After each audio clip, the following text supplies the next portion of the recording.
오늘 좀 날씨도 덥고 여러분들 공부하기에 좀 시원하게 보이려고 노타이 스타일로 왔습니다. 전국에 계신 우리 복음주의 또 보수주의 동력하시는 여러 목사님들 또 신학자 여러분들 또 신학생과 비롯해서 여러 목회자 여러분들에게 다시 이렇게 뵙게 되어서 감사드립니다. 작년에 와서 한번 또 성경의 영감론만 가지고 말씀드린 적이 있습니다. 또 이렇게 우리 성수엽 조장로님께서 시간을 주셔서 오늘 제가 나누려고 하는 것은 WCC 신학 비판인데 그 내용은 WCC 역사를 좀 소개하고 그 다음에 태동과 진행에 대해서 그리고 두 번째로는 WCC 신학에 관해서 좀 이야기하는데 특별히 성경론과 성교론에 관해서 좀 집중적으로 말씀을 드릴 생각합니다. 그리고 세 번째로는 WCC와 한국교회가 어떤 영향을 주고받았는지 거기에 관해서 좀 이야기하고 우리가 앞으로 어떤 신학을 쫓아가야 하는지 우리 목회자들 대개는 WCC 신학을 잘 모르면서도 WCC 안에 있으면서도 복음주의자들이 굉장히 많습니다. 사실은 또 미셔널 처치 선교적 교회를 하시는 분들도 많이 계세요. 그렇기 때문에 이것은 WCC 안에 속한 교회를 할지라도 목회자나 학자들의 개인의 신앙 양심에 따라서 상당한 차이와 다양성을 볼 수가 있습니다. 그래서 저는 어떤 신학을 정죄하는 입장보다는 우리가 비판적으로 사고함으로써 우리의 신학의 정로를 고민해 보는 시간이 되었으면 그렇게 생각합니다. 이 WCC는 세계교회 협의회라 이렇게 우리말로 소개되는데 World Council of Churches라고 해서 2010년에 140개 나라에서 349개의 개신교회, 정교회가 회원이 되어서 소위 에큐메니칼 운동을 하는 대표적인 기관으로 성장하게 되었습니다. 그런데 이 영향력이 상당히 큽니다. 미국 웨스트민스터 교수로서 Faith and Defense라는 책을 써서 Defense of Faith, 신앙의 변론이라 할까요? 신앙의 방어라 할까요? 그런 책에서 개혁신앙을 가지고 있는 종교개혁적인 신앙을 가지고 있는 사람은 WCC의 에큐메닉과 이 만남을 피할 수 없다 그렇게 말씀하셨어요. 그렇기 때문에 우리가 좋은 의미든 나쁜 의미든 WCC의 영향권 안에 있다 하는 사실도 우리는 알고 있어야 됩니다. 그런 면에서 우리의 현 주소에 좌표를 한번 꺼보는 시간이 되었으면 좋겠다 그런 생각을 갖습니다. 조금 전에 우리 성수엽 회장님께서도 말씀했습니다마는 이 WCC나 요즘에 WCC의 좀 쇠퇴기가 오는 듯 할 때에 나타난 것이 좀 WCC의 수정적인 입장에 있는 것이 저한 로잔 대회인데 그 신학도 같은 길을 거의 걸어가고 있다 그런 생각에서 우리가 WCC 신학 비판을 통해서 로잔 신학에 가는 길도 우리가 좀 살펴보면 좋겠습니다. 아직도 로잔 신학과 WCC 신학을 비교하기에는 역사적으로 좀 짧은 기간이라고 볼 수 있습니다만은 가는 형태가 비슷합니다. 그 형태는 무엇이냐? 처음에 이 운동을 시작한 분은 영국 출신의 인도 선교사 윌리엄 켈입니다. 그렇기 때문에 이 선교운동으로 시작이 되어서요. 그런데 이 선교운동이 처음에는 굉장히 비블리컬하고 이반젤리컬한 그런 운동으로 출발합니다. 윌리엄 캐리는 선교사들이 같이 모여서 연합적으로 선교 전략을 꾸미고 한 지역을 선교사들이 떠나면 또 다른 선교사가 새롭게 정착하는 것보다는 연합적 사역을 통해서 선교를 전략적으로 해보자, 이런 의미를 가지고 1806년에 세계 선교사들이 10년에 한 번쯤 만나자, 그러면서 소위 월 미셔너리 컨퍼런스라는 그런 모임을 가지게 됩니다. 근데 이것이 1910년에 영국 에딘버러에서 이러한 컨퍼런스를 열면서 예상 밖으로 1,200여 명이 참석해서 아주 선교적인 큰 하나의 대회로 사람들에게 큰 좋은 선교적 영향력을 미쳤다고 생각이 됩니다.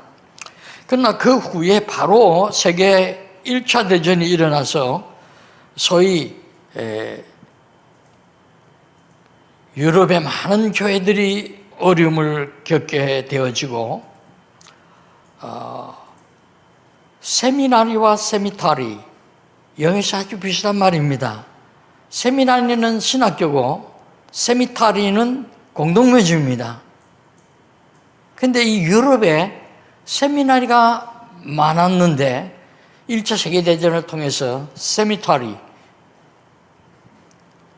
공동묘지가 더 많아졌다. 그것은 기독교가 제대로 지상의 역할을 못했기 때문에 이런 큰 변화가 오지 않았느냐, 그런 충격을 유럽과 미국 교회가 같이 받았다고 여러분들이 주장하는 글을 읽어볼 수가 있었습니다. 그래서 세계 1차 대전 직후에 이들이 모여서 또 그때에 마침 정치적으로 국제연맹이 조직이 된 해예요. 그래서 이런 것들이 영향을 줘서 WCC 제1차 모임이 잘 성사되어졌는데 결국은 1948년 8월 22일 날 네덜란드, 이 더치죠, 암스테르담에서 총회를 개최함으로써 소위 세계교회협의회가 공식적으로 창립하게 되어집니다. 이것을 보면 선교사님들이 중심이 되어서 어떻게 선교해야 될 것인가 하는 이 문제를 가지고 10년에 한 번씩 모이자, 이렇게 된 것이 이제 모이는 횟수도 10년마다 모인 것보다는 좀 더 자주 모이자는 방향으로 모여지고, 선교를 연구하다 보니까 전략적인 면을 많이 생각할 수밖에 없잖아요. 그러니까 성경에서 하나의 프린시플로서 주시는 말씀만 가지고는 선교의 접근 지역에 가서 보니까 상당히 전략을 전개하기에는 어려운 점이 많더라. 이 문화권의 큰 충격들을 유럽은 좀 적지만은 아프리카나 아시아 지역에서는 상당한 기존 토착 종교와 마찰도 많고, 또 대개 1차 대전, 2차 대전을 겪으면서 가난한 나라들이 많았잖아요. 그렇기 때문에 이 가난한 사람들에게 어떻게 선교해야 할 것인가 하는 문제를 생각하다 보니까 성경적인 선교에서 점점 멀어지고 사회 복지에 관심을 둔 선교 전략이 이제 점점 강조되면서 영적인 개인의 영혼보다는 사회 구원 쪽으로 사회가 구제되고 가난한 빈국들이 좀 더 잘 살게 되어지는 이런 운동을 하게끔 어떤 면에서는 그 시대의 흐름이 그랬어요. 그런 쪽으로 흘러가다 보니까 이것이 가면 갈수록 이 연합회가 커지면서 정말 성경을 영감된 하나님의 말씀으로 믿고 지나던 그러한 순수한 그 복음주의 또 뭐 요즘은 그것을 보수주의라 뭐 근본주의라 이런 말도 씁니다만은 그 성경을 순수하게 믿는 사람들에게도 이제는 이런 영향력이 점점 뭐 오염됐다고 할 수 있겠죠. 오염되기 시작을 했습니다. 그래서 여러 공동체, 신앙 공동체가 모이다 보니까 여기에는 뭐 심지어 로만 캐토릭도 정식 회원으로 가입은 안 했지만은 신앙과 직제 이런 큰 모임에 참석을 했기 때문에 사실상 멤버십을 가지고 있어요. 그러니까 성공회를 비롯해서 정말 큰 교파라 할까요? 이런 역사적인 깊은 그런 신학을 가진 단체들이 모이니까 이제까지 가지고 있던 그들의 신학적인 전통과 가지고 있던 성경적 해석에 어떤 차이들을 느끼게 되어집니다. 여기서부터 이제 문제가 생기기 시작하죠. 그래서 그들은 될 수 있으면 교리적인 이야기는 피해가려고 했습니다. 선교만 이야기하자. 그래서 WCC의 본질적인 출발의 정신은 선교입니다. 어떻게 하면 선교할 수 있겠는가? 그런데 그 선교의 개념도 우리가 볼 때는 탈성경적인 방향으로 가게 되어지고 방법론 또 탈성경적으로 가게 되어져서 오늘날 교회들이 교회의 본질적인 정체성을 많이 훼손당하고 있는 시대라 그렇게 말할 수가 있겠습니다. 이 WCC의 성격을 보게 되면 그들의 3차 총회가 인도 뉴델리에서 열렸는데 거기에 그 자체의 정의를 말씀했는데 제가 한번 읽어볼게요. 세계교회연합회 WCC는 성경에 따라 이럴 때마다 according to Bible 이런 말을 썼어요.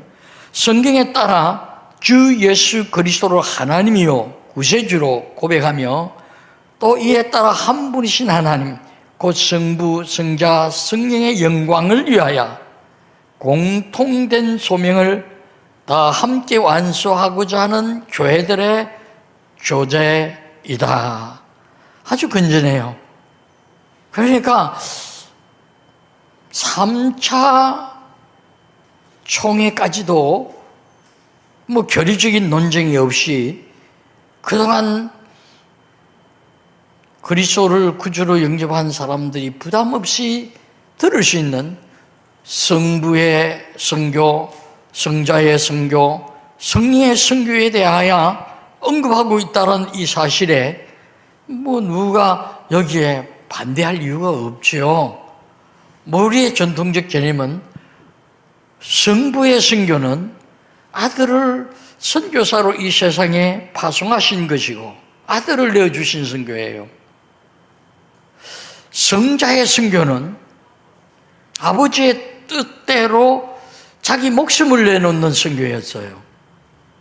그리고 성령의 선교는 이 아버지의 아들을 내어놓고 아들의 목숨을 내놓는 이 내용을 세계에 전함으로써 영적 구원에 이르도록 하는 것이 그 당시의 보편적인 선교의 개념이었습니다.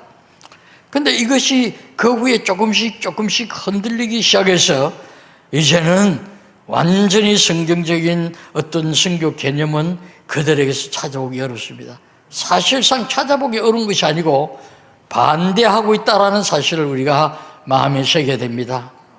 그런 면에서 경각심을 우리가 갖고 이 신학에 대해서 좀 비판적 입장을 가지고 대하지 아니하면 우리의 전통적 선교 개념이 상당히 위험하다 하는 사실을 먼저 말씀드리고 싶습니다. 이 WCC의 기능면을 보게 되면 가장 그들이 자주 하는 그들 자신의 표현은 에큐메니컬 무브먼트, 에큐메니컬 운동이라 그런 말을 씁니다. 에큐메니컬이라는 것은 연합운동이죠. 연합운동인데 교회 연합운동, 신앙 공동체 운동이라 이렇게 볼 수 있는데, 사실 이 말의 본질적 의미는 선교를 위해서 작은 교회, 큰 교회, 교파를 초월해서 인종과 국경과 신앙을 초월해서 우리가 선교하자, 이런 의미로서 이 이큐메니컬 운동이 시작이 됐거든요. 그렇기 때문에 이 말 자체는 뭐 우리가 반대하거나 우리가 이상히 볼 필요는 없어요. 마땅히 해야 할 부분이 있습니다. 오늘 보수교회 근본주의적인 입장에 있는 성경의 영감서를 믿는 그런 교회들의 가장 치명적인 약점은 cooperation, 협력을 못하는 겁니다. 교단 안에서도, 교파 안에서도 우열이 따로 있고, 보이지 아니하는 distinguish, 서로 구별하고, differences, 차이를 주는 이런 것들이 많습니다. 그렇기 때문에 성경을 하나님의 말씀으로 믿는 교회나 믿는 학자나 목회자들 중에도 비판받아 마땅할 사람들이 있다는 사실을 우리는 알고 스스로 좀 우리 자신이 겸비해질 필요도 있다, 그런 생각을 갖습니다. 자관 이들은 WCC 운동을 통해서 교회 상호 간에 서로 원조하고 힘을 모아서 난민을 구호하고 힘을 모아서 비인간적, 비인격적인 그런 나라들에게 새로운 개혁운동을 일으키자. 취지는 우리가 뭐 반기독교적이라 할 수 없잖아요. 취지는 좋습니다. 그런데 이제 이것이 어떻게 선교할 것인가 하는 문제에 들어가서는 방법론에 있어서 상당한 차이를 우리가 생각하고, 기독교적인 방법론이 아니라고 우리가 말할 수밖에 없고, 그 방법론을 채택할 때에 성령이 중심이 되어서 하는 이 성령 선교, 이런 점이 굉장히 훼손당할 우려가 있다 하는 사실을 우리는 염두에 둬야 할 것입니다.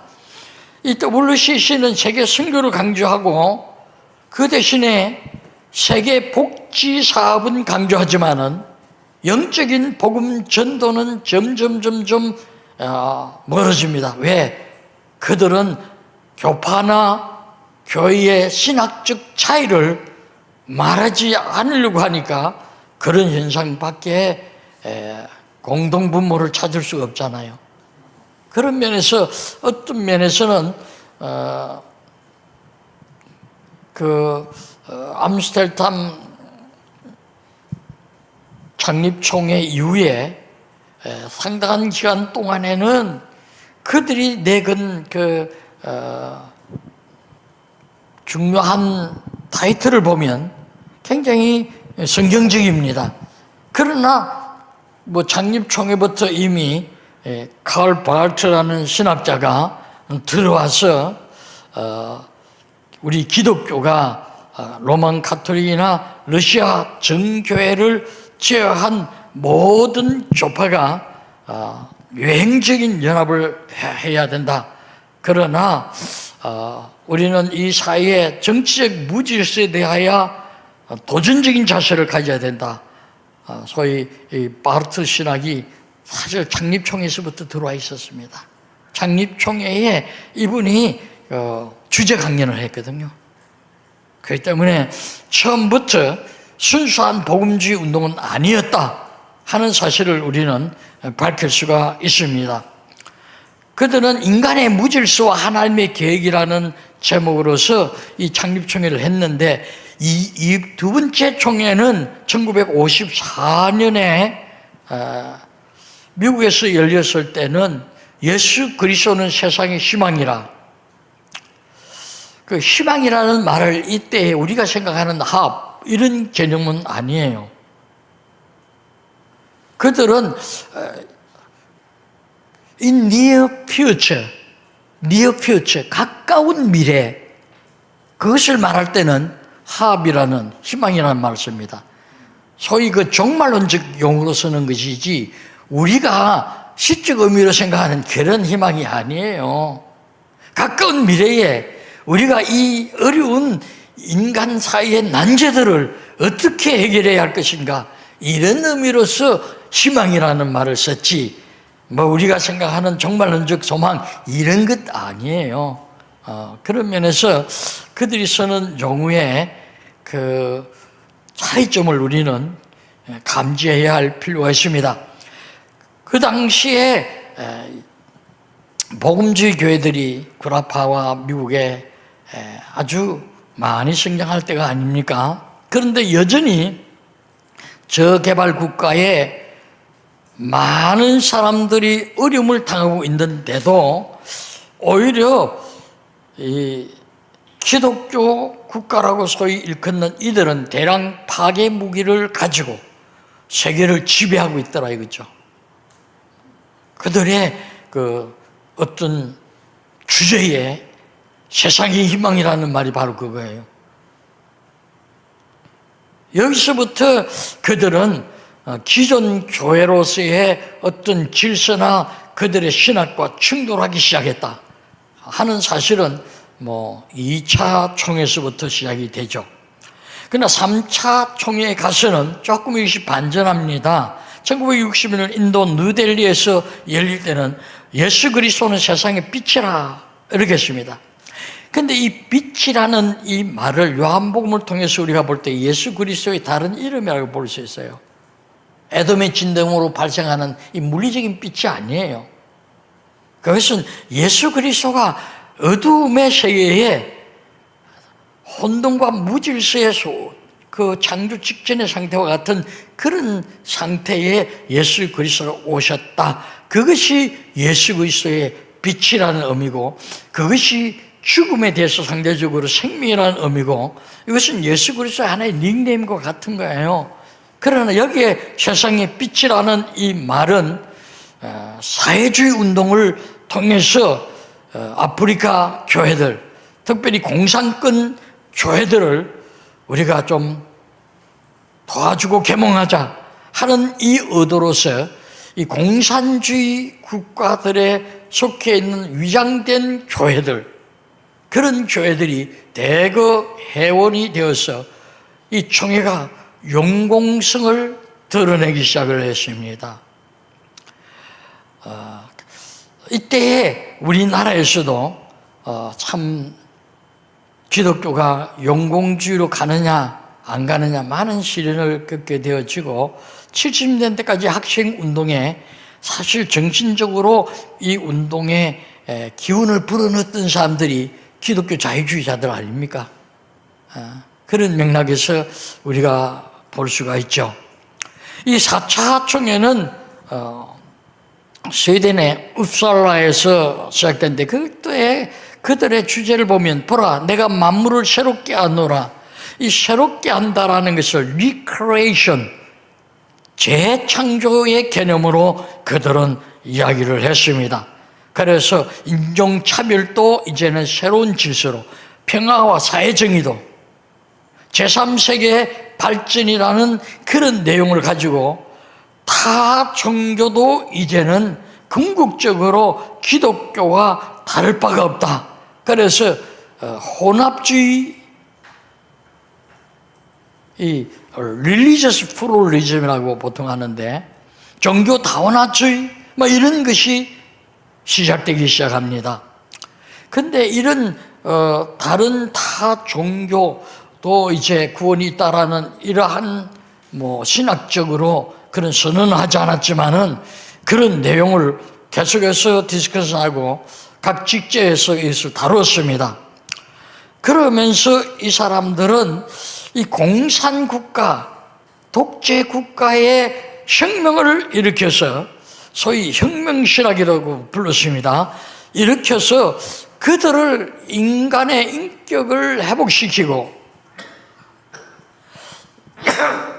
그들의 사회를 바로잡자. 특별히 남아프리카의 백인 정권을 전복시키는 게릴라 단체들과 남미에 있는 여러 국가들의 무기를 공급하는 이런 일까지 했습니다. 그러니까 폭력을 정당화하는, 그러니까 우리는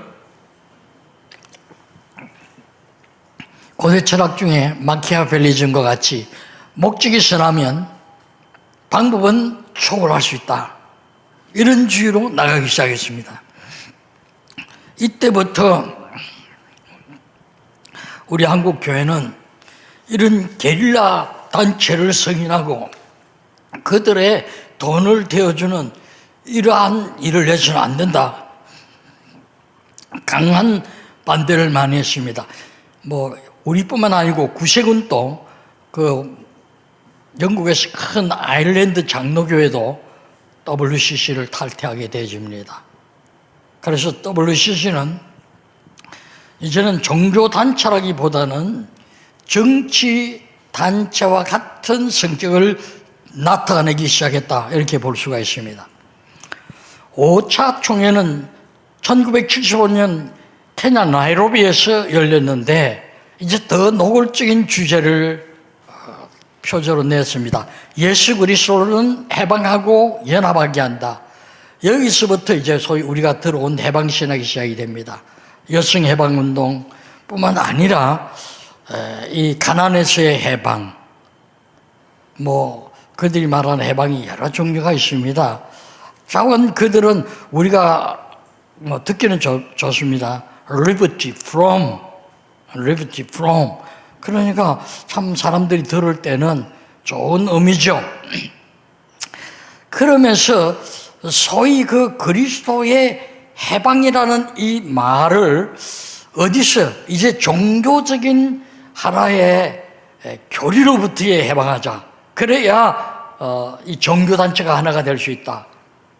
교황층은 물론 불교, 힌두교, 모슬람, 유대교 중에 이때부터 업적으로 참여하기 시작하는 색채를 강하게 나타내고 이 나이로비에서 선언한 하나의 중요한 선언 중에는 구원과 복음과 선교에 대하여 성경적 교리를 해방이라는 말로 표현하자.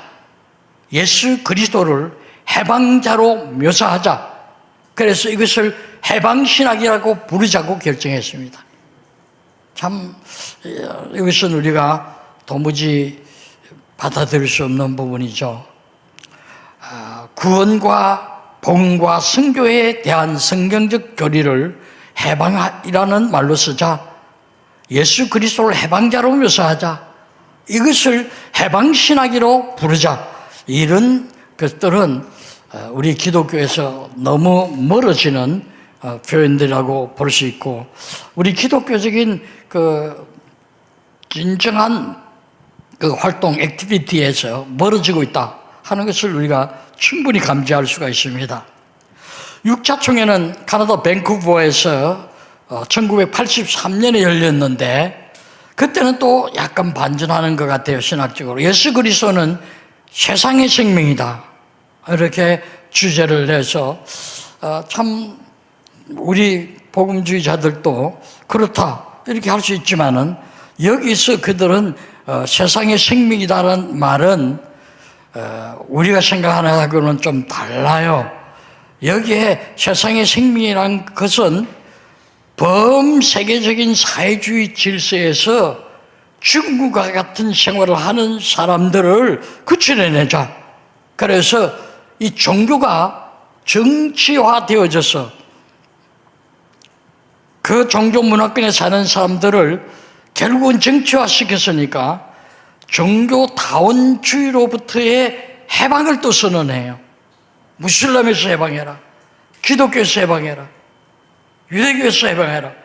이러면서 소위 주다이즘도 새롭게 이제 아주 오늘날 우리가 보는 이스라엘의 전쟁과 같은 상당히 과격한 종교 정착이 그들의 신학을 지키려는 또 토착 종교들과 더불어 해방신학, 혁명신학에 대해서 도전적인 역풍을 오히려 맞고 있다 이렇게 볼 수가 있겠습니다.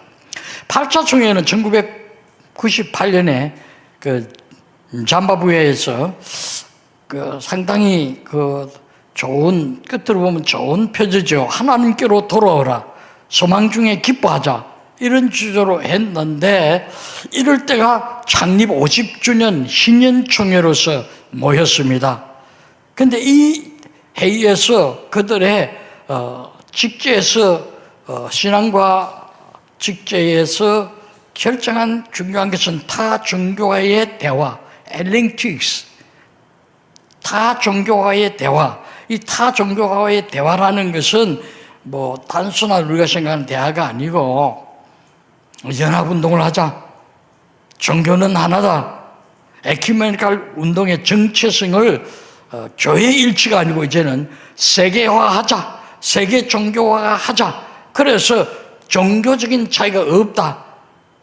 산으로 올라가는 꼭대기로 올라가는 길은 여러 길이 있다.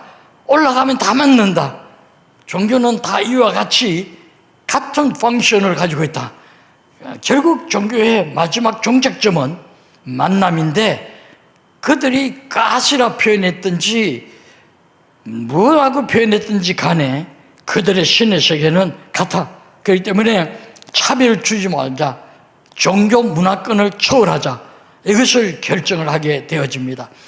여기에 따라서 그들은 평화의 문화라는 말, 이 culture of peace라는 말, 그리고 성에서 해방된다는 sexuality, 그리고 폭력에서 overcoming, 폭력을 극복하는 이런 일에서 기독교가 하나가 돼서 다른 종교와 구별하지 말고 같이 에큐메니칼 운동을 해서 이런 문제들을 사회적으로 해결하는데 힘을 합치다.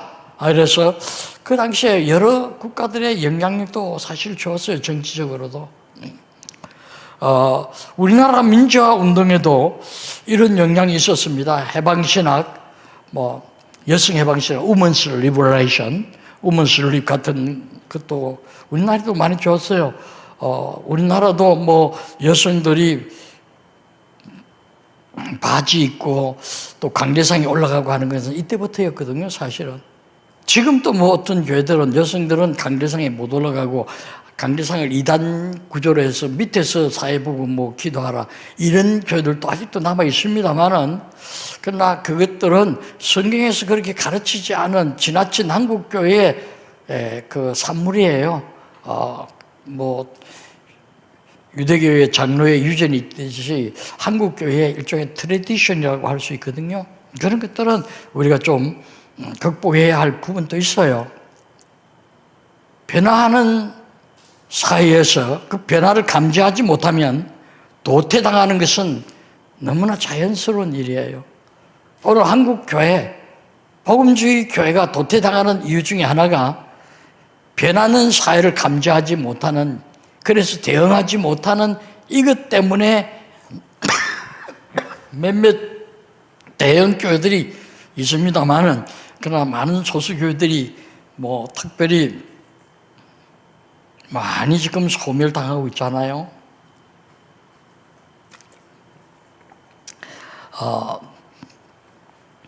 제9차 총회는 그 브라질에서 열렸죠.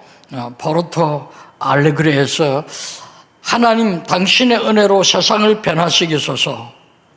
이 변화시킨다는 말은 변화도 있고 변질도 있는데 좋은 의미에서 변하고 우리가 볼 때는 변질이에요. 그들이 시도한 변화가 기독교의 변질을 초래했다고 볼 수가 있습니다. 교회의 연합 일치, 그리고 이제는 사회의 정의를 말하고 사회의 개혁 혁명을 조장하고 또 종교 다원화주의로서 종교 간의 대화를 한다 하면서 사실 기독교적인 역할을 잃어버렸어요. 1919년 우리가 잘 알다시피 일제 한간 독립운동 그때에 일본이 교회를 바라볼 때는 불안한 민중의 숲이었어요. 작은 교회지만은 일제에 한가하고 목숨을 던질 사람들이 거기 수북이 앉아 있었어요. 그러나 지금 70년대 이때에 들어오면서 우리 한국 교회는 정치하는 사람들이 국민들을 불안한 민중의 숲으로 보는 것이 아니고 소위 뭐 대통령 초청해서 조찬 기도회 한다고 해서 스테이크 하나 먹여주면 1년 편안하다. 이런 식으로 가서 한국교회를 대표하는 목사들이 가서 뭐 스테이크 하나 끊어 먹으면서 종교 그 대표자들이 정치를 말이지 아주 우수한 정치로 자꾸 이렇게 이야기하고, 그러니까 청년과 이 가난한 사람들의 그 마음을 잃은 거예요. 그 결과가 지금 20, 30년 만에 이렇게 한국교회에 나타나는 겁니다. 이것은 어떤 면에서 에큐메니컬 운동에 나타난 하나의 비라고 볼 수가 있어요. 14총회는 우리 한국에서 원래 부산 백스코에서 개최할 것으로 확정이 됐는데, 이럴 때에 제게 어떤 신문사에서 이 WCC 신학 비평을 써달래서 그때 쓴 겁니다. 그 후에 우리 한국에서 장소는 바뀌었지만은 열렸죠. 그런데 여기에 가장 언급이 많았던 것은 한국교회가 보수적인 전통성이 강하다는 것을 많이 강조했겠죠. 한국교회에 그래도 큰 교단이 합동측 장로교회, 고신측 장로교회 아닙니까? 그것들을 많이 어색해서 아주 신학적인 언급은 많이 자제한 것 같아요. 그들의 나중에 발간된 문서를 보면요, 별로 교리 문제는 언급이 없어요. 단지 여기서 강조한 것은 복지사업입니다. 복지사업을 한국교회가 비대해지면서 하지 아니한다, 그런 자성적인 글들을 많이 쓴 것을 볼 수가 있습니다. 그러나 이제 우리가 이러한 대회들을 통해서 그들의 신학이 어떻게 나타났는가 하는 것을 우리가 종합적으로 이제 살펴볼 필요가 있죠. 이 WCC 신학을 한 분야만 이야기해도 우리가 긴 시간을 이야기할 수 있을 것입니다만은, 그러나 저는 특별히 맨 먼저 다룬 성경의 영감론, 그리고 네 번째로 선교론, 미셔널 처치에 관해서 좀 더 자세하게 말씀드리고 싶은 생각을 갖습니다. 처음에도 이야기했지만은 이 칼 바르트 신학이 창립총회에서부터 주제 발표를 통해서 하나의 근간을 이루었다는 것을 말씀드렸습니다. 그 다음에 2차 대전을 통해서 이 디트리 보너퍼의 이 사상도 목적은 수단을 정당화한다, 그런 것이죠. 그래서 나치 히틀러를 암살하려다가 옥사한 사람입니다. 부처에서 어떤 면에서 선한 일을 하다가 죽임을 당했다, 이렇게 보는 거죠.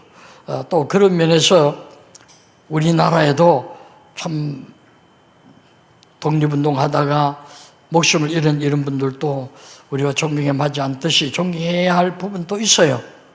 그러나 이 본너파의 신학은 목적은 수단을 정당화한다, 그렇게 볼 수가 없어요. 신학에 대해서는 우리는 전적으로 수용할 수가 없거든요. 그 다음에 위르엔 몰트만, 희망의 신학이라고도 표현합니다만은,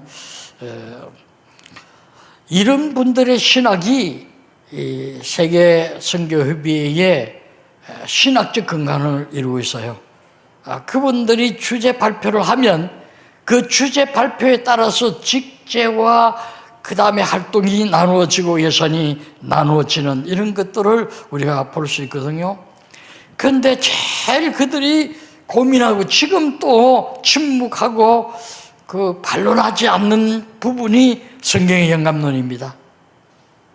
이 성경의 영감, 우리가 아까 기도하신 분도 그랬습니다마는 하나님의 모든 성경은 절대 무한 영감된 성경이다, 이렇게 말씀하셨는데, 참 그것은 성경의 한두 군데가 아닙니다. 우리가 요한복음만 읽어봐도 구약과 신약의 연계성, 이 컨티뉴이티가 그대로 나타납니다. 8차례나 예수 그리스도의 사건이, 구약에 예언된 사건이 그 말씀대로 응하여졌더라. 8차례나 그 말이 나와요, 요한복음에만.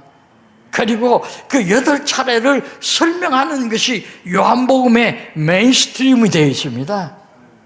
그렇기 때문에 우리는 그 영감설이 한두 군데에 기록되어져 있는 기독교의 적은 표현의 하나처럼 생각해서는 안 된다는 사실을 먼저 우리가 이해할 필요가 있습니다. 저는 성함을 대기는 어렵지만은 한신에서 목회자로 유명한 분의 그 박사학위 논문을 지도한 적이 있습니다. 그걸 제게 부탁을 해서 한번 읽어달라고 해서 읽었는데 건전한 성경적 신학을 갖고 있더라고요. 그러니까 한신하게 되면 우리나라의 역사적으로 보면 정말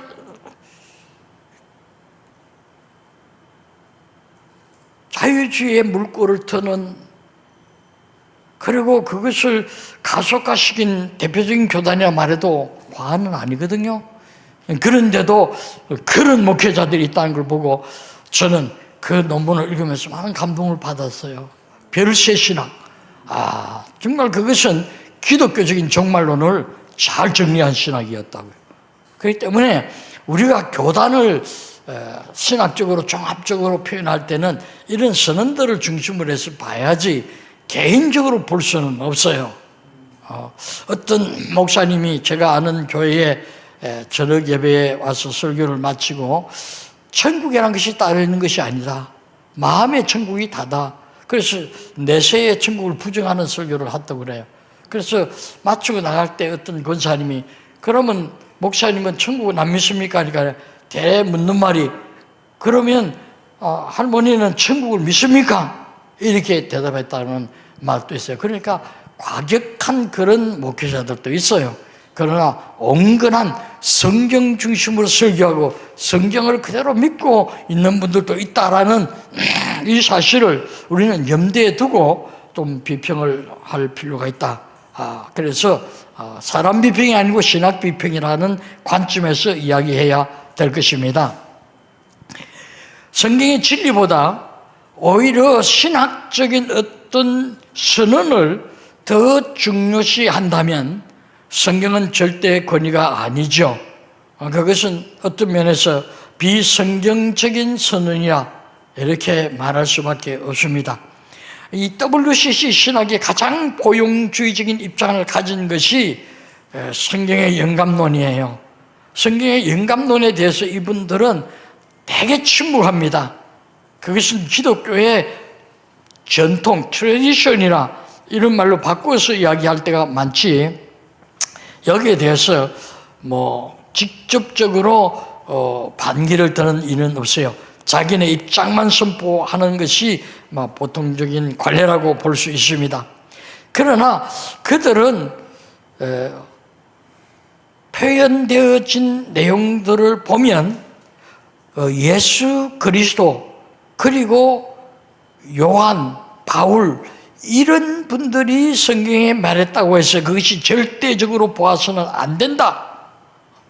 이것은 그들의 선언문에 기재되어 있는 내용이에요.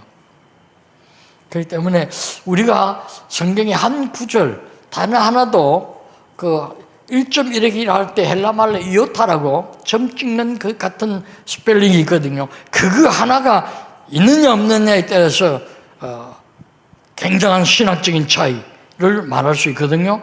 그런 면에서 너무 기독교회의 영감론을 부정하는 표현이라고 볼 수가 있습니다. 몬트리올에서, 카나다 몬트리올에서 개최된 총회에서는 성경의 계시의 통일성에 관하여 심각한 차이점을 드러냈습니다. 아까 선교학자가 말씀한 대로 역사적 비평, 히스토리컬 크리티시즘을 적용해서 소위 성경에도 다양성이 있다. 그런데 이제까지 기독교의 이 소위 이 펀더멘털리즘, 보수적인 성향을 가진 이런 교회들은 통일성을 강조해야 되는데 획일성을 강조했다. 유니티가 아니고 유니포미티를 강조했다. 이렇게 공격을 했어요.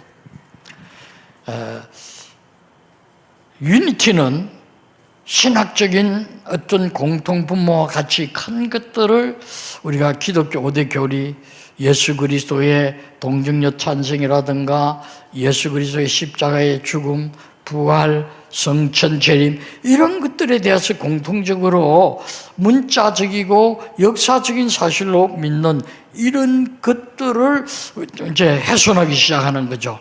그래서 너무 유니포미티, 똑같이 고백하려고 하는 마치 운동장에 유니폼을 입힌 그와 같이 교회가 사회나 문화나 그가 속해 있는 국가의 어떤 차이를 인정하지 못하고 너무 도구마, 독백적인 교리에 빠져 있다. 그래서 이제는 유니포미티가 아니고 유니티, 통일성을 강조해야 된다. 그 통일성은 어떤 교회든지 그리스도 이름으로 모인 교회가 합의하면 그것은 성경적 권위에 속한다. 이건 뭐 로만 캐토릭의 신학에서 온 말과 똑같아요.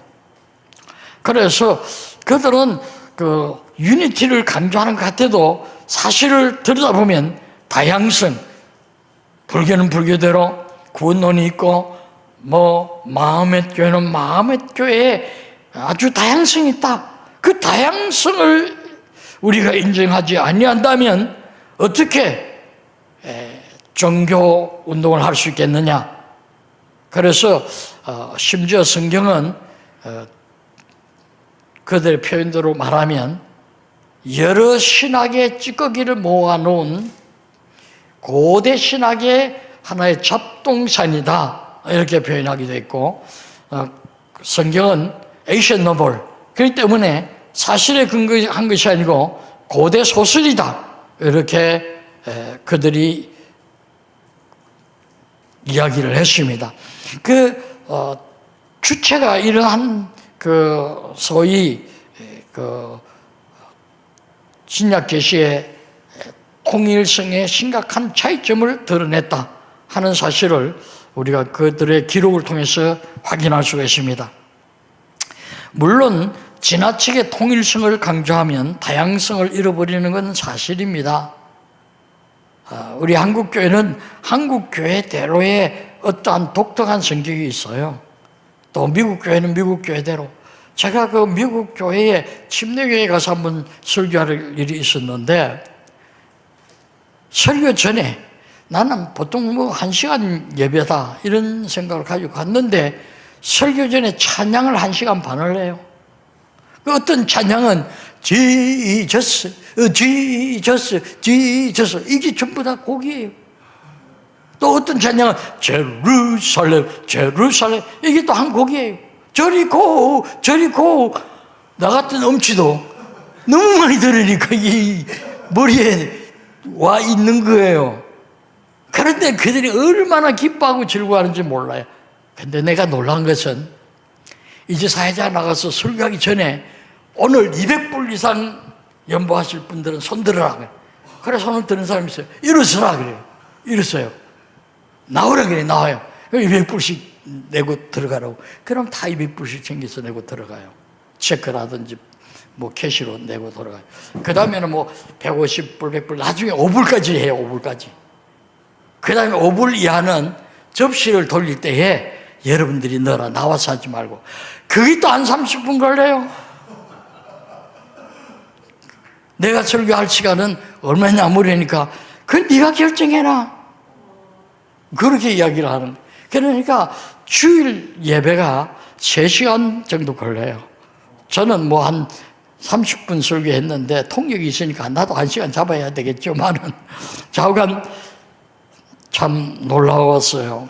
그런 면에서 문화의 차이는 있어요. 그렇기 때문에 우리 문화에 우리 그 한국 토착 종교의 영향도 있잖아요.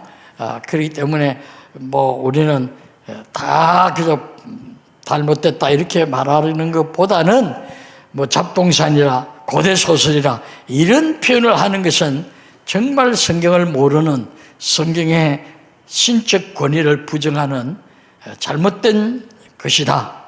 그러나 그들 중에 대부분은 그런 아주 막 나가는 그런 식의 신학이 아니고 칼 바르트의 이 부분 영감서라 그래요. 이 사상만 영감되었다. 성경의 문자적인 영감이 아니고 사상에 영감되었다.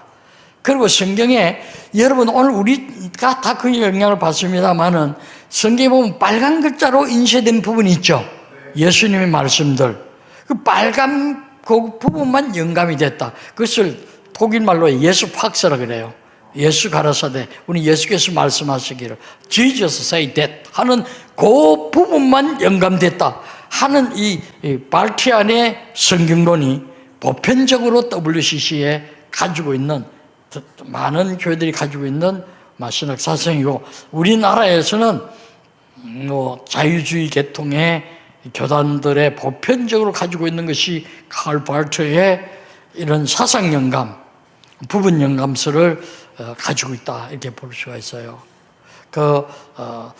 맨 사층 구조로 이야기하는데 사원 구조로 안에는 예수님이 말씀하신 내용이 있고 그 다음에 그 외곽 1차원에는 제자들이 있는데 제자들이 예수님의 말씀을 듣고 기록도 했겠지만 녹음은 하는 시대가 아니잖아요.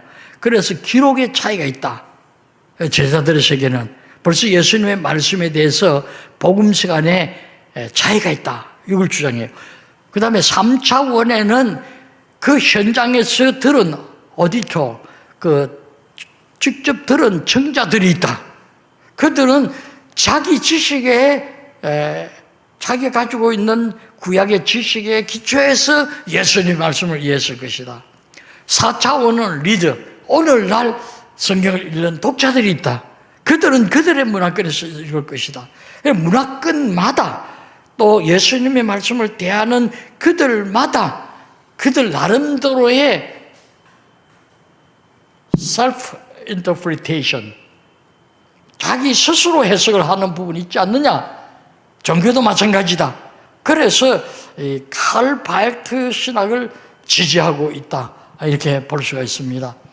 그러나 우리가 조심해야 되는 것은 영어로서는 예수님이 말씀하신 것을 discourses, 예수님이 직접 말씀한 강하라 말하고 또 예수님 길을 가시다가 베드로의 장모의 집에 들르셨다. 이 설명이 나오죠. 이것을 내러티브, 설화라, 강화, 설화 이렇게 번역할 수 있어요. 이 두 가지로 되어 있는데 강화 부분은 영감이 있다. 그러나 설화 부분은 영감이 없다. 이것을 주장하는 분들도 부분 영감설로 칼 발트 이후에 발티안 신학 중에는 그런 신학도 있어요.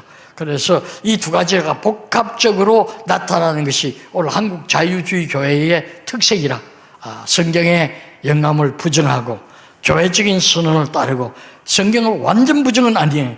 사상 영감설, 부분 영감설 돼 있어요. 그래서 참 나는 옛날에 나온 성경 빨간 인쇄되기 전에 성경을 늘 쓰고 있고 지금은 이 폰에 있는 거 색깔 없는 성경을 많이 읽어요. 그거 여러분이 모르는 사이에 빨간 글을 자꾸 읽으면 빨간 그 글씨에 집중하게 되어져요.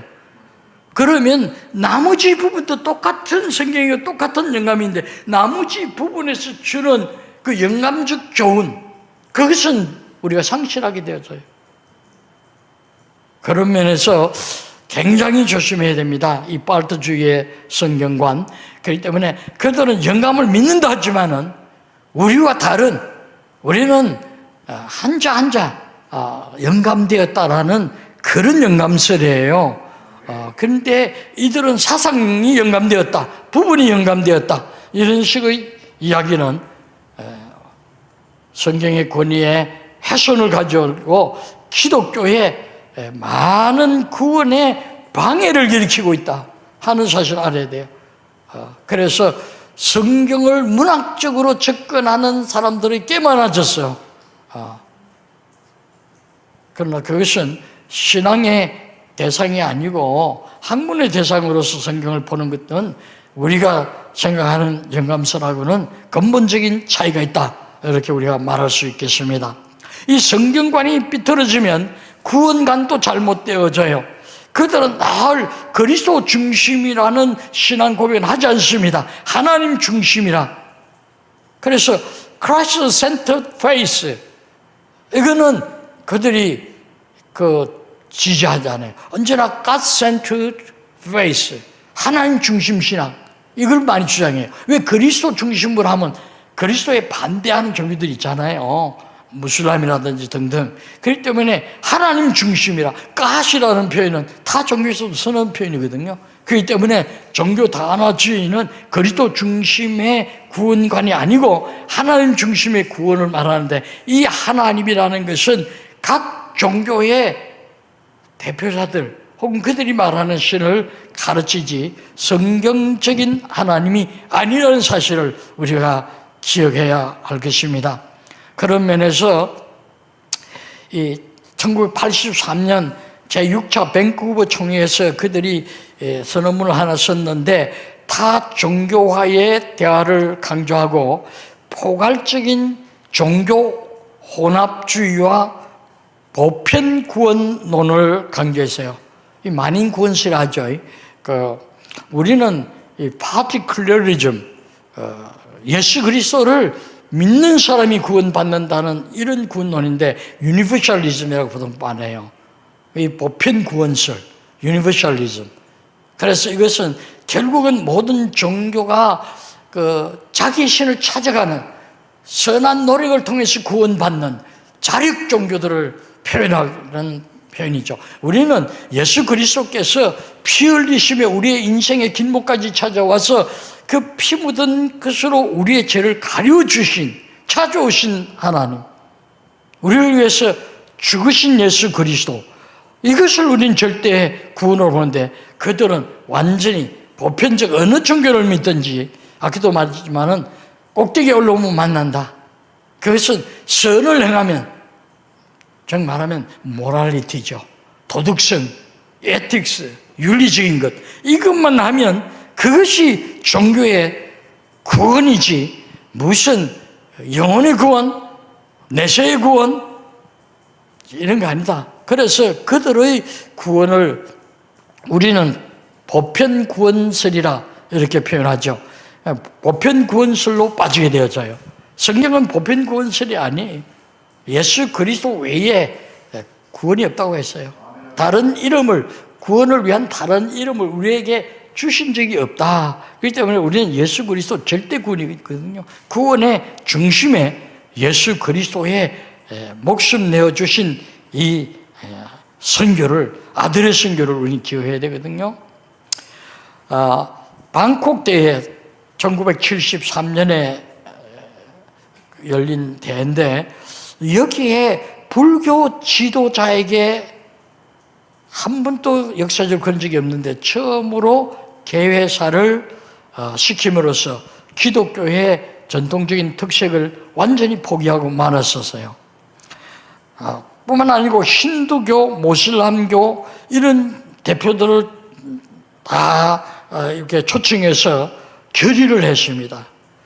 그 결의하는 중에 중앙위원으로서 뽑힌 사람 중에 니코팀이라는 소련 사람이 있었는데, 이 사람은 소련 비밀경찰 출신이었다고 드러나게 되어졌고, 1968년 웁살라 총회에서 공산주의자들이 참여하는 세계적인 단일 정부를 수립해야 한다고 주장한 사람이었어요.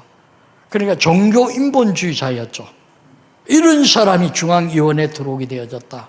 그러니까 완전히 그 방콕 대회 이후로는 73년에 열렸으니까 우리나라 70년도에 얼마나 민주화 운동이 어려웠습니까? 그럴 때 이런 것들이 한국에 들어왔고, 또 그러한 운동을 하시는 분들이 민주화의 공로도 있지만은 한국 교회의 구원론에 상당히 부정적인 사회구원, 소위 복지시설, 학교 사업, 의료 사업 이런 거 잘하고 양로 사업 잘하면 그것이 기독교의 최선인 줄로 이렇게 생각하는 그런 주의가 들어오기 시작한 거예요, 한국 교회. 그래서 개인이 전도하고 영적으로 이렇게 구원을 말하면 그것은 아주 낡은 구태의연한 종교 행사처럼 여기게 되어지는 분위기가 이때부터 시작한 것이죠. 기독교의 구원의 절대성을 부정하고 타 종교의 구원을 공식적으로 인정한 것이 이 방콕 대회에서 일어난 사건이라 이렇게 우리가 말할 수가 있겠습니다. 이 WCC의 약점이 뭐 여러 가지 있지만은 제가 볼 때 성경의 영감을 부정함으로써 영적 구원을 부정하고 사회 구원을 강조하게 되어지는 해방신학을 창출했어요. 민중신학을 창성했어요. 그래서 해방신학, 민중신학, 여성해방운동, 또 성차별 금지운동 이런 것들을 하면서 사회 참여를 통해서 사회를 구원해야 된다. 사회가 이게 오염되어 있으면 거기서 어떻게 진정한 그리스도인을 볼 수 있겠느냐, 이런 이론이죠. 그러나 우리가 성경에 보면 인간이 타락할 때 모든 세계가 오염됐어요, 죄로. 그렇기 때문에 인간이 변화되어서 바로 서면 사회의 제도나 가정의 질서, 교회의 질서, 국가의 질서도 바로 될 수 있다는 사실을 우리는 구약의 왕조 역사에서도 볼 수가 있거든요.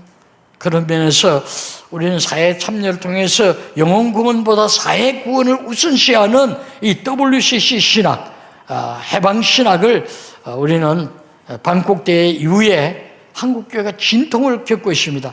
오늘 나는 여기서 좀 벗어나는 것 같지만은 그 영향력이 그 다음 세대 목사님들, 오늘날 40대, 50대까지는 안 갈 것 같아요. 50대 초반이나 이런 사람들의 신학 구조가 여기에 물들어 있어요. 사람은 먹은 대로 토하듯이 배운 대로 가르치게 돼 있어요. 그렇게 다 가르쳤어요, 이 사람들이. 예. 그래서 그때의 신학 논쟁이 얼마나 심했는지 모릅니다.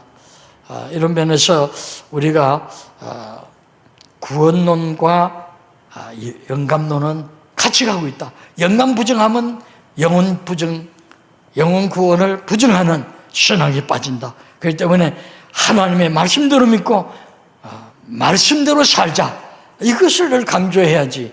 말씀을 떠나서 우리가 타력 종교, 은혜 종교를 강조해야지. 말씀을 통한, 예수 그리스도를 통한, 로고스를 통한 구원이 절대 구원인 것을 이야기해야지. 사회 구원, 의료사업, 학원사업 뭐 이런 것을 통해서 하자. 또 뭐 여러 가지 구제사업도 포함이 됩니다만은 그런 것이 다 나쁘다는 것은 아니에요. 사실 기독교회가 그런 부분도 감당을 해야 돼요. 너무 우리 한국교회는 그 합동측하고 통합측이 갈라질 때에 그 논쟁 중에 하나가 미국 선교부를 받느냐 마느냐, 선교를 받아서 강혜원 같은 병원을 세브란스로 만들어 가느냐, 기독교 방송을 세우느냐, 선교비 받지 말고 우리는 자급자족하다, 자전하자, 이런 주의로 가느냐, 이것이 갈라졌다는 것은 단편적이고 그 배후에는 WCC 신학이 있는 거예요. 칼 바르트 신학이 들어와 있는 거예요. 그런 면에서 우리는 표면만 보지 말고 그 말의 정신적 배경을 이해할 필요가 있다. 그것을 생각해야 돼요. 그래서 우리가 볼 때 MDB를 어디서 했느냐, 이게 굉장히 중요시 여겨요. 저도 학교에서 오랫동안 총장하면서 교수들 뽑을 때에 MDB가 그 사람의 신학을 결정해요. MDB를 정말 보수적이고 건전한 신학적 배경에서 했으면 그 사람의 신학은 박사학위에 가서 뭐 자유주의 학교가 대부분 다 우수한 학교들 아닙니까? 그런 학교에 가서 공부해도 큰 문제가 안 돼요. 그러나 MDB를 자유주의 학교에서 한 것은 신학의 기초가 이게 정립이 자유주의적인 데서 한 사람은 그거 세척하기가, 신학 세척하기 어렵습니다. 그런 면에서 우리가 우리 복음주의, 보수주의, 또 뭐 근본주의라고도 할 수도 있겠죠. 이런 성경의 문자적 영감 믿는 분들은 후임으로 세울 때도 우리의 교회의 신학의 컨티뉴이티, 연계성 위해서 살펴야 할 부분입니다. 이런 거 우리가 살피지 않음으로써 우리의 땀과 눈물과 피 그러면서 교회 개척하고 죽음으로 지킨 교회들이 자유주의로 넘어가는 것은, 이것은 우리가 분노를 얻게 할 것입니다. 그렇지 아니하면 우리 한국 교회는 정말 교회 이름만 있지 정체성을 잃어버린 교회가 될 것입니다. 세 번째로는 성화론은 간단히 이야기하겠습니다. 이것은 기독교 구원의 어떤 단계로서 칭의와 성화를 많이 이야기합니다만 그런 것을 떠나서 교회가 사회와 좀 다른 면을 가지는, 즉 그들의 용어로는 사회 책임이라고 합니다. 사회 책임을 감당하는 것을 그들은 기독교의 성화론으로 이해하고 있어요. 그래서 사회 정의, 공공 질서 이런 것을 강조하고 정치적인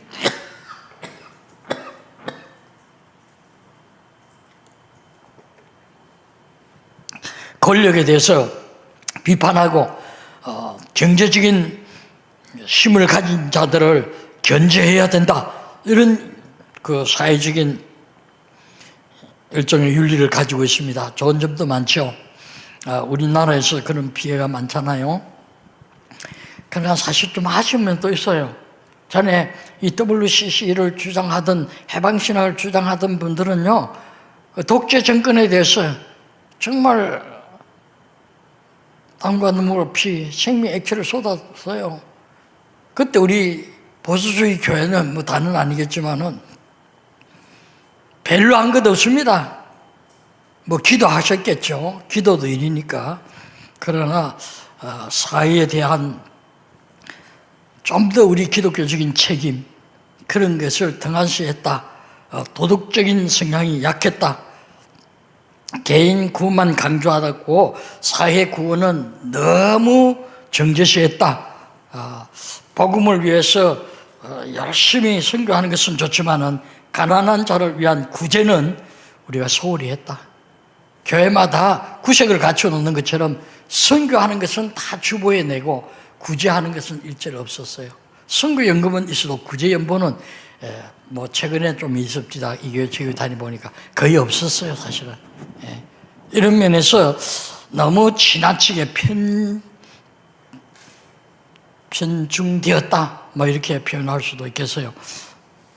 우리가 성경을 도덕교과서로 보고 예수 그리스도를 도덕교사로 봐서는 안 됩니다. 도덕은 믿은 다음에 우리 믿음 사람들이 가져야 할 행동 규범이에요. What to be, 어떤 사람이 되느냐가 우선이지 what to do, 무엇을 하느냐가 우선되지 않아요, 기독교에서는. 그런데 이것이 순수가 바뀌었는데 거기에 대해서 우리는 짓지 못하는 개처럼 침묵했어요. 이것이 한국 보수교회가 지금 심각한 쇠퇴기를 맞이하는 원인 중에 하나라고 저는 생각합니다. 이런 면에서 우리가 좀 더 우리 주변의 사람들을 살피고 사회주의 운동을 할 필요가 있어요.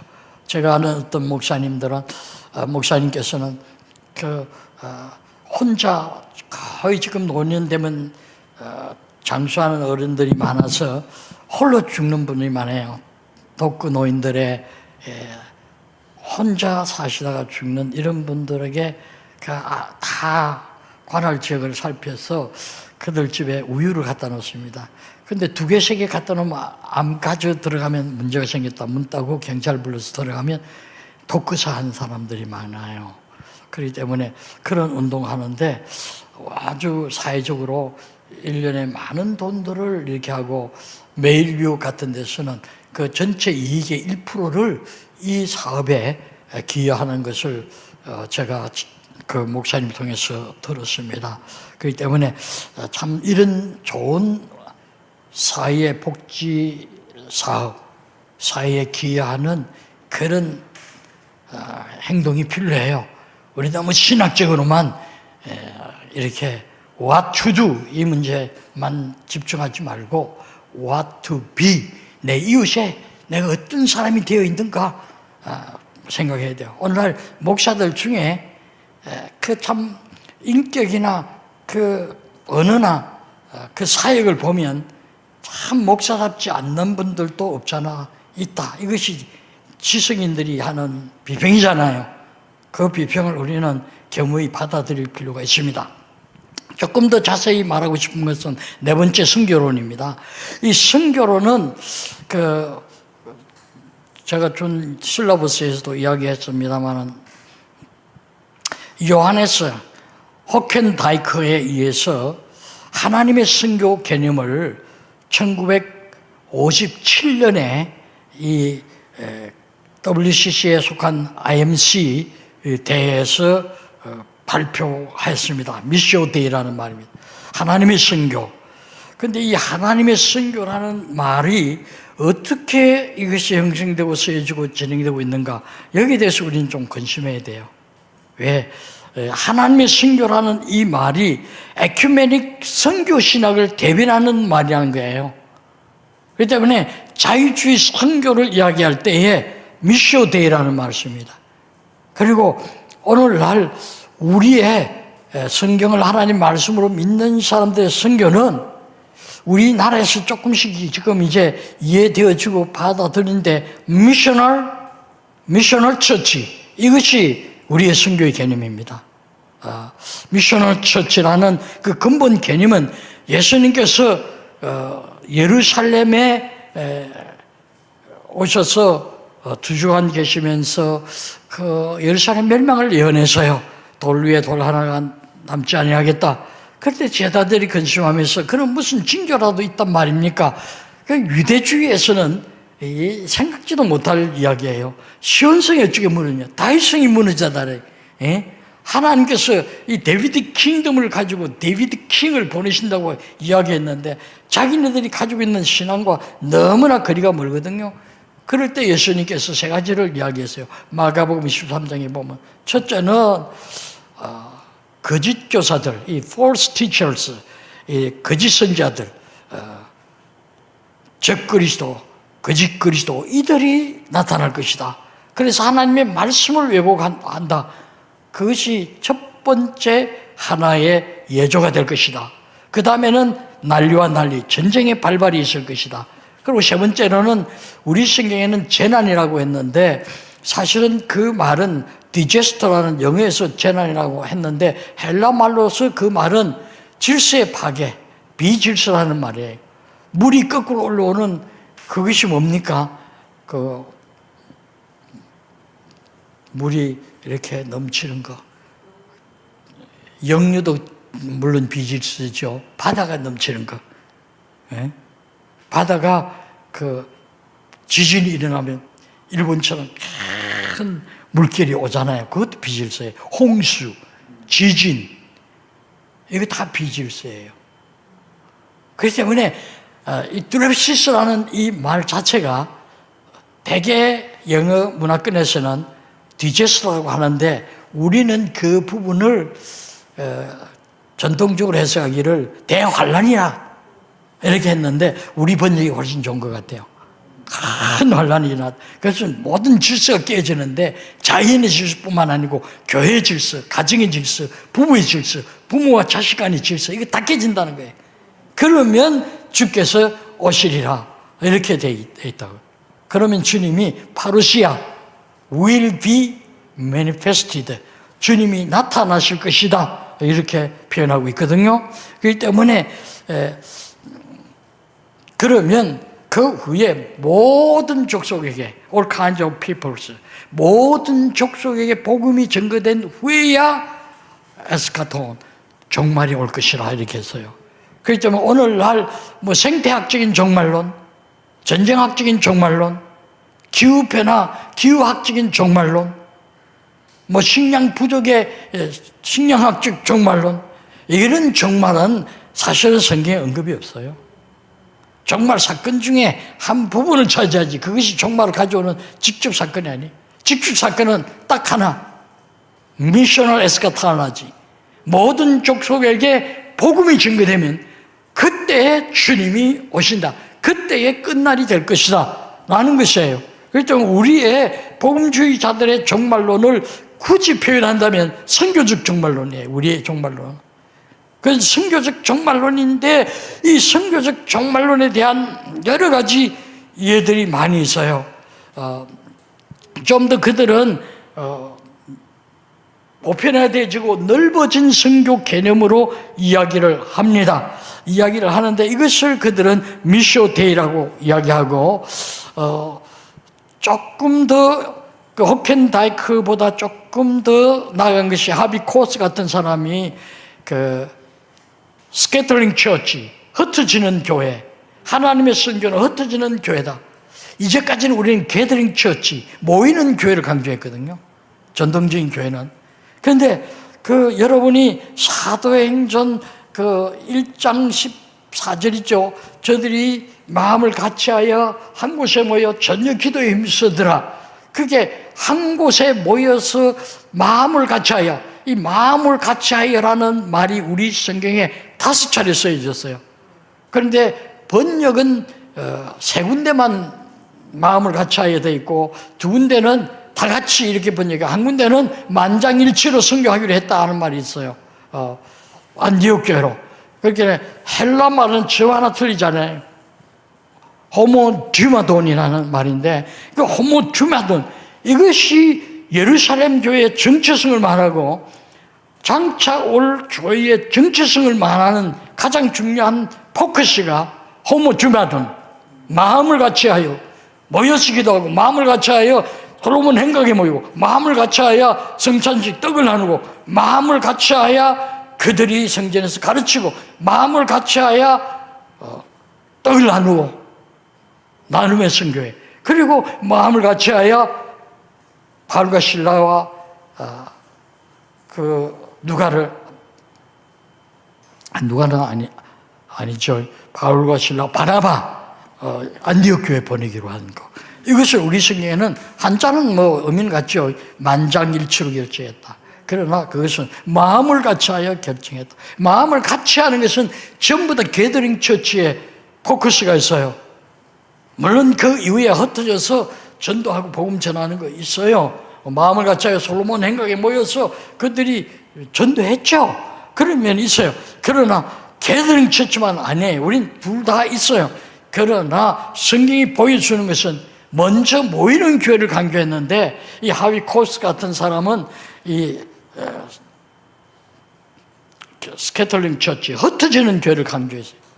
그래서 모여서 예배하는 것이 중요한 것이 아니고 흩어져서 구제하는 것이 진정한 교인의 모습이고 교회의 모습이다. 그래서 교회 구조를, 전통적 교회 구조를 거부하고 혁신적인 교회 구조가 되어야 된다.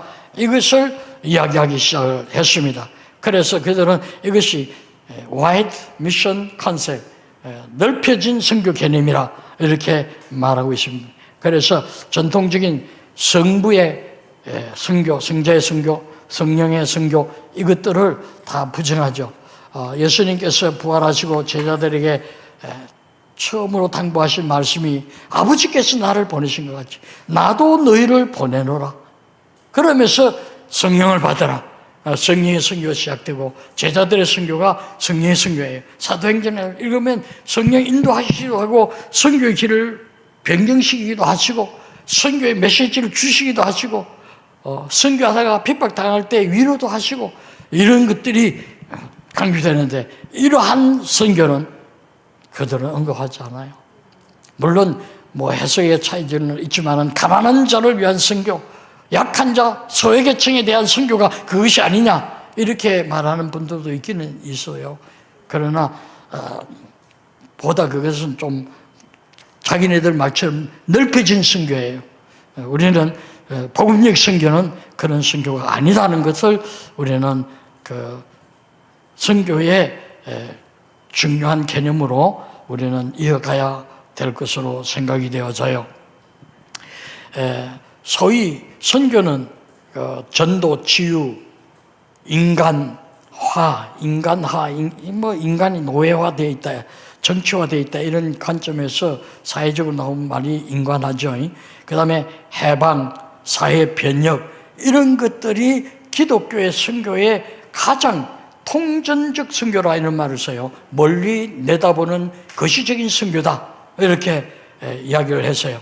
여기에 대해서 1975년에 영국의 복음주의 신학자 존 스카트는 아주 좀 귀한 말씀을 하셨는데, 선교의 개념은 그 홀리스틱 미션이라는 말을 썼는데 총체적 선교가 필요하다.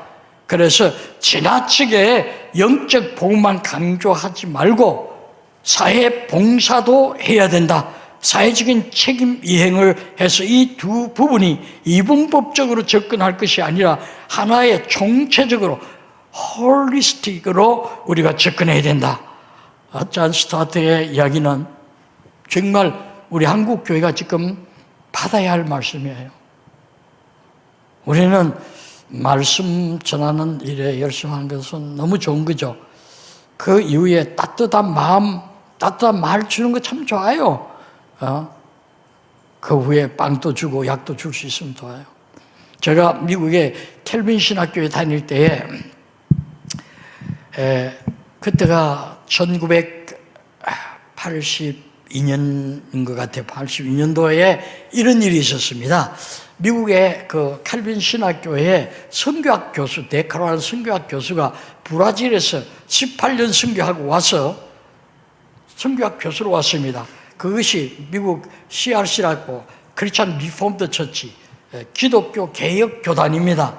그 우리가 한국 교회의 개혁 신학이라는 말이 거기서 왔거든요. 다치 네덜란드 신학에서. 우리는 청교도 신학도 이야기하지만은 사실 깊은 뿌리는 네덜란드에서 온 겁니다. 장로교 신학은. 그런데 그런 신학교에 와서 그분이 와서 환영사를 하고 또 그 신호들하고, 우리는 그런 제도가 없어요. 총회와 노예 사이에 대회라는 게 있어요. 대회에서도 그 말을 했어요. 그 말이 무슨 말이냐. 내가 18년 동안 브라질에서 선교해보니까 교단에서 주는 선교 가지고는 어느 선교밖에 안 되더라. 행동 선교를 해야 된다. 우리가 잘못된 것은 칼빈주의의 예증론에 빠져가지고 교리에 빠져가지고 행동이 없다. 이거를 이야기했어요. 그것을 제일 강조하는 교단에서.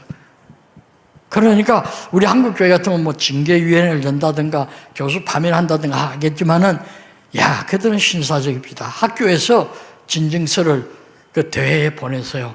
이분이 이런 말씀을 했는데 대회에서 이 문제를 해결해 달라. 그때까지 이분은 교수직을 연장하겠다. 그럼 대회에서 그걸 한다 해서 그때 내가 그 대회에 참석을 했어요. 가서 그 대회에 참석한 것이 1982년 그 시나드예요. 리폼드 시나드에 그 대회에 갔는데 거기에 신학위원회에서 그 문제를 맡아가지고 2년 후에 이 문제를 2년 동안 연구해서 발표하라.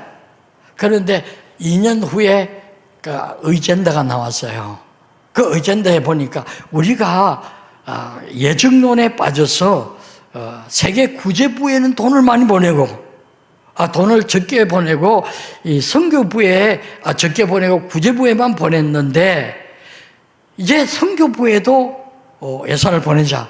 그들의 교회 전통은, 이 리폼드 개혁교회의 전통은 주일 저녁 예배 때에 접시를 돌려요. 어느 교회 가도 그러더라고. 몇 교회 가봤어요. 근데 큰 접시를 돌리는데 그 접시를 돌리면 그게 돈 넣는 게 보이잖아요. 1불짜리 몇 개 나오고 동전이 많이 나요. 코르 몇 개 나오고 이래요. 근데 그걸 다 모으면 엄청난 돈이 돼요. 근데 그것을 가지고 3분의 1은 세계 선교부에 주고 3분의 2는 세계 구제부에 주었어요. 그런데 그 대어젠데에서 이제는 5대5로 나누자. 그래서 선교사들도 재정을 가지도록 해라. 그 결정이 나더라고. 그래서 내가 참 이것이 어느 한쪽에 치우칠 문제가 아니고 균형이 있는 문제구나. 그래서 저는 제가 말씀대로 한번 교회도 개척해보자 하면서 이 두 가지를 교회 예산의 80%를 잡고 40%를 나누어서 시행을 해봤어요. 쉬운 일은 아니에요. 개척 당시에는 어려운 점도 있었습니다. 그러나 그런 정신으로 하니까 어떤 분들은 그래요. 이 교회 오니까 빚도 많고 이렇다는데도 선교도 하고 구제도 하고 뭐 이렇게 선교사님들 와서 이야기하고 시골 목사님 와서 이렇게 이야기하는 거 들으면 정말 여기 교회는 살아있는 교회 같다고. 그러면서 뒤끝을 붙이기를, 내가 이제까지 다닌 교회는, 잘 들으세요, 목사님 밥 먹여주는 교회였던 것 같아요. 야, 나 그 말 듣고 너무 충격을 받았어요. 야, 성도들이 저런 생각을 가질 정도로 우리 교회들이 소외계층, 장애자들이나 혹은 노인이라든가 청소년들에 대해서 무관심했구나, 그 점을 많이 느꼈어요. 그래서 그런 점에 예산을 많이 써보자는 추이로 교회를 했는데, 하나님의 축복 가운데서 건전한 교회로 자라는 것을 목적했습니다. 통전적 선교는 전도, 치유, 인간화, 해방, 사회 변혁, 이런 것을 포함한다. 우리 전통적 교회도 이런 것을 배제해서는 안 돼요. 여기에 동참해야 된다. 여기에 우리도 참여해서 고아원도 도와주고, 노인정도 도와주고, 노인병원도, 노인아파트도 좀 도와주는 예산을 세워야 된다.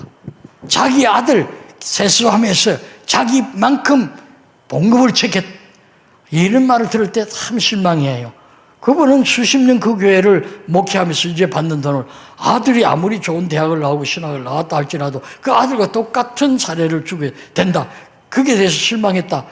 어떤 사회 엘리트 삼성그룹의 이사로 있는 분이 그런 이야기를 저보고 할 때 그 교회 떠나고 싶다 이야기를 하는 것을 들은 적이 있어요, 얼마 전에.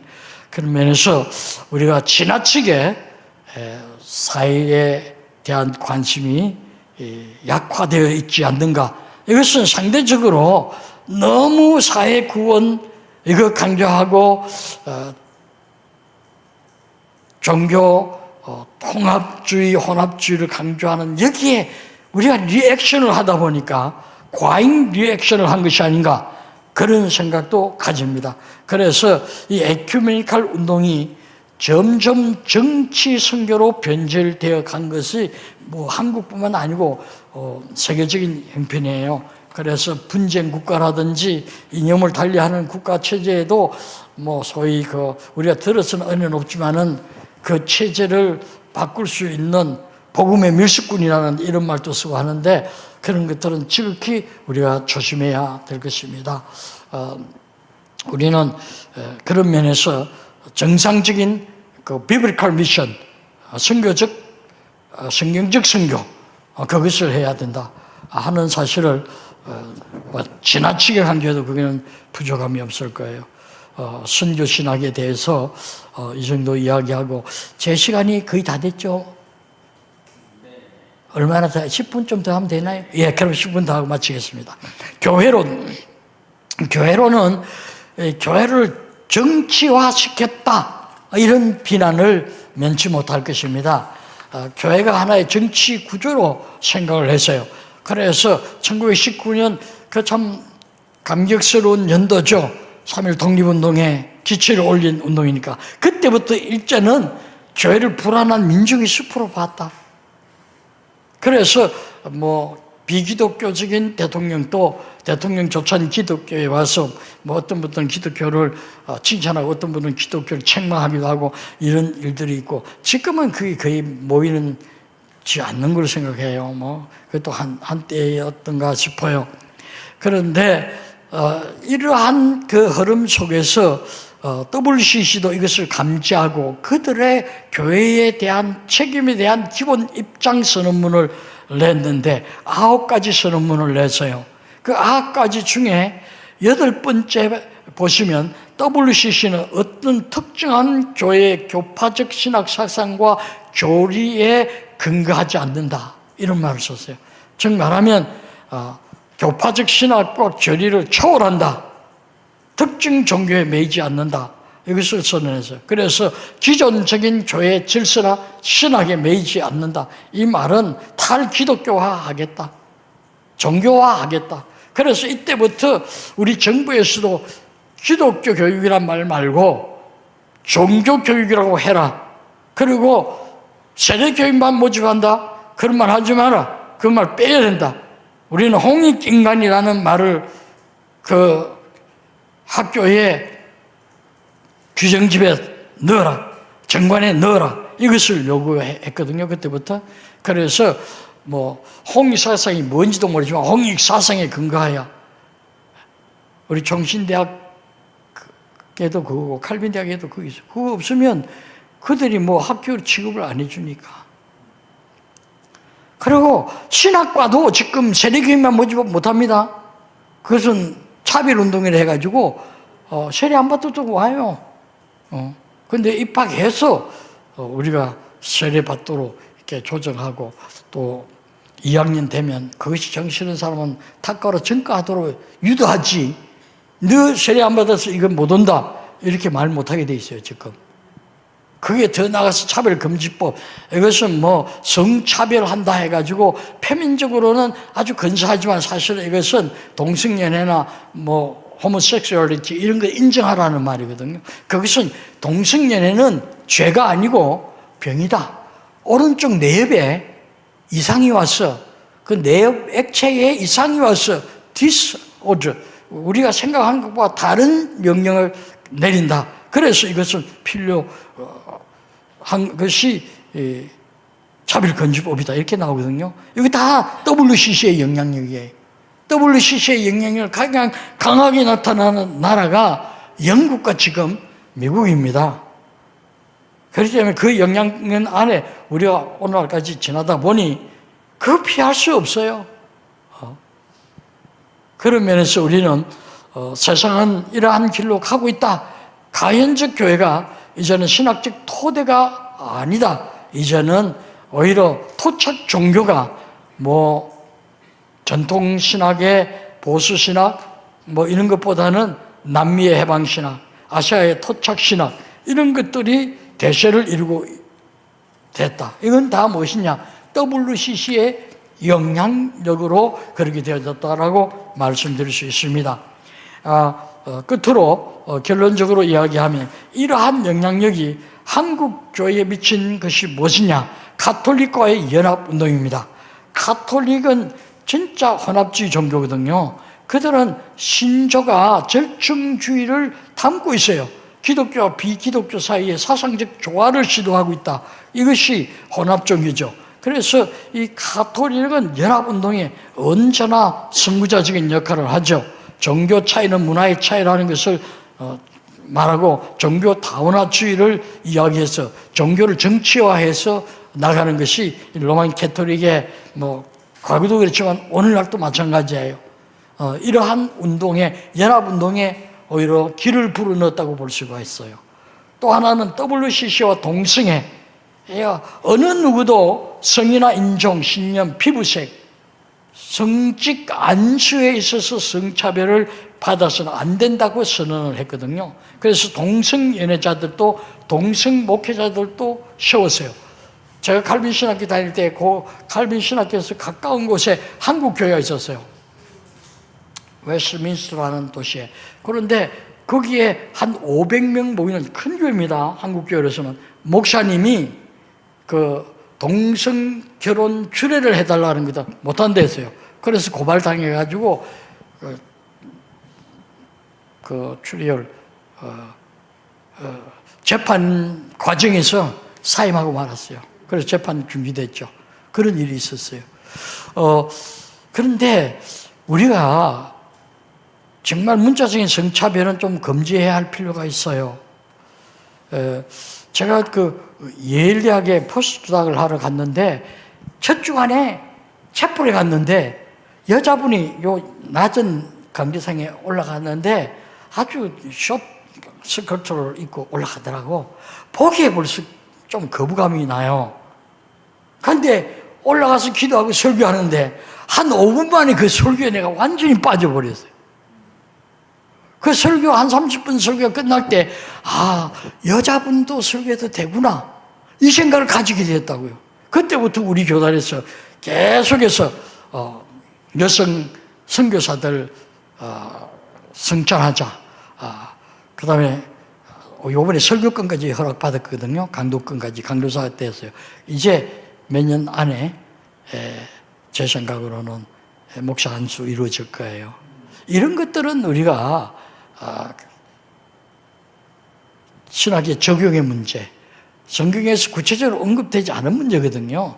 그런 것들은 그 시대의 교회에 속한 총회가 결정하는 것이 성경적 권위를 대변한다고 할 수 있어요. 총회적 권위에 순복하면서 만들어가면서 변화를 모시게 해야 될 거예요. 이건 변질이 아니에요. 너무 지나치게 보수가 아닌 것을, 진리의 보수가 아닌 것을 진리의 보수로 착각해서 변화를 감지하지 못해서 도태되는 그런 교회가 되어서는 안 될 줄로 생각합니다. 한국 교회에 영향을 준 것은 우리가 잘 아는 대로 합동과 통합 측의 분열의 원인이 WCC 가입이냐 아니냐 거기에 대해서 자세히 썼으니까 여러분들 한번 읽어보시고, 이상규 교수님, 고신대 교수님이신데 한국 장로교회사로 유명한 분이죠. 1959년 한국 장로교회의 분열이 WCC의 신학적 입장에 대한 견해 차이에서 비롯되었다는 사실을 역사적으로 논증하였다고 말씀하셨어요. 이상규 교수님 지금은 은퇴하셨어요. 우리 성수예배 한번 왔댔습니까? 아직 안 온 적이 없어요. 이상규 오늘 한번 오실 거예요. 고신대학 총장도 하시고 아주 정말 들어볼 만한 가치가 있는 좋은 교수님이세요. 이상규 교수님 지금은 다른 데 조빈 교수로 가 있는 줄로 알고 있어요. 한번 초대하시면 참 좋은 강의를 들을 수 있겠습니다. 저는 이분의 말씀을 제 결론으로 하고 나머지는 그 신학적인 디스커션은 생략하겠습니다. 시간이 다 됐습니다. 여러분들과 디스커션하고 질문할 시간도 없습니다. 그저 강의를 참고하시고 여러분들이 계속해서 진정한 성수협, 성경의 절대 권위를 수호하는 이러한 입장에 서서 같은 동력자로서 사역에 나가시기를 바랍니다. 대단히 고맙습니다. 감사합니다.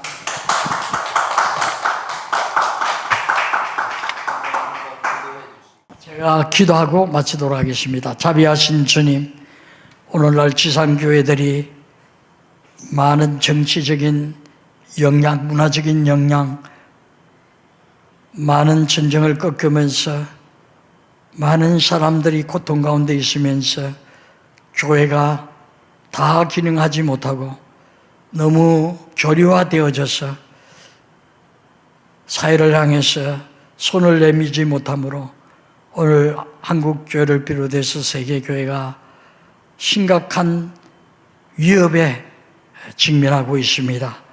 다시 한번 하나님이 우리의 신학의 뿌리를 생각하고 말씀으로 돌아가서 하나님, 예수님, 성령님의 선교를 생각하고 1.1핵 오류가 없는 인헤런스 신학을 가지고 선교하고 전도하고 개척할 수 있도록 축복해 주옵소서.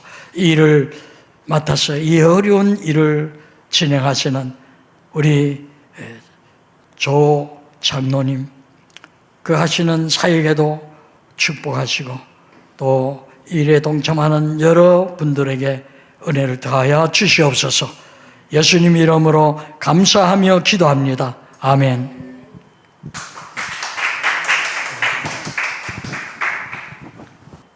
여러분, 우리 김근수 총장님께서 무엇보다도 이 WCC의 신학적인 문제들을 아주 짧은 시간이지만 잘 이렇게 우리에게 잘 설명을 해주시는 귀한 강의를 해주셨습니다.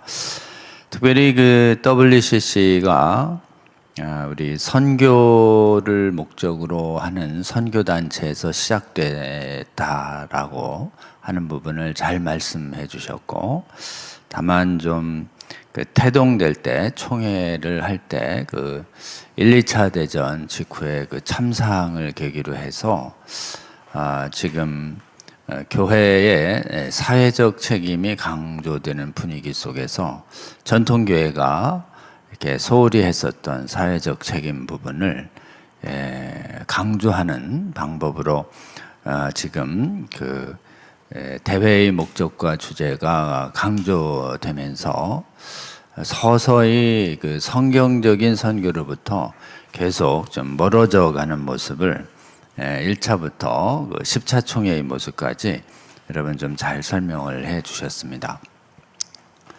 이렇게 WCC 안에는 WCC는 전부 우리가 부정할 것이 아니라 WCC가